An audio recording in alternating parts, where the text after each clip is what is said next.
പുഴയും കടന്നിലാണെങ്കിൽ നമ്മുടെ കാവേരിയാണെങ്കിൽ ജയപാലൻ്റെ മകൾ തന്നോട് ചെയ്തതുകൊണ്ട് തന്നെ തനിക്ക് പുതിയൊരു കാറ് വാങ്ങണം. അതായത് ജയപാലൻ്റെ മോള് നമ്മുടെ കാവേരിയുടെ മേത്ത് പോകുമ്പോൾ ചെളി തെറിപ്പിച്ചിരിക്കുകയാണല്ലോ.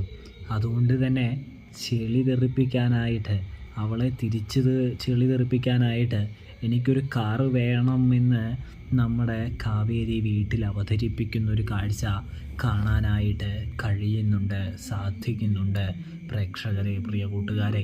ഇതേ സമയം കാവേരിക്ക് കാറ് മേടിക്കാൻ അമ്മ അനുമതി നൽകുമോ എന്നൊക്കെ കണ്ടു തന്നെ കാണണം.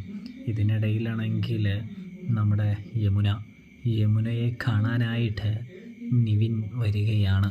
അപ്പോൾ കൂട്ടുകാരി പറയുന്നുണ്ട്, ഇവൻ വന്നിരിക്കുന്നത് നിന്നെ വളയ്ക്കാൻ വേണ്ടിയാണ്, നിന്നെ ഇഷ്ടമാണെന്നാണ് തോന്നുന്നേ എന്നൊക്കെ പറഞ്ഞ് യമുനയുടെ മനസ്സിൽ പുതിയൊരു പ്രണയത്തിൻ്റെ വിത്തുകൾ പാകുന്ന കാഴ്ച കാണാൻ സാധിക്കുന്നുണ്ട്. ഇതേ സമയമാണെങ്കിൽ നമ്മുടെ നിവിനാണെങ്കിൽ യമുനയ്ക്ക് ഗിഫ്റ്റും കാര്യങ്ങളൊക്കെ കൊടുക്കുന്നുണ്ട്. അതോടെ യമുന ഒരു കാര്യം ഉറപ്പിക്കുകയാണ്, നിവിന് തന്നെ ഇഷ്ടമാണെന്ന്. പക്ഷേ നിവിൻ്റെ മനസ്സിൽ കാവേരിയാണെന്ന് നമുക്ക് കാണാനായിട്ട് കഴിയും.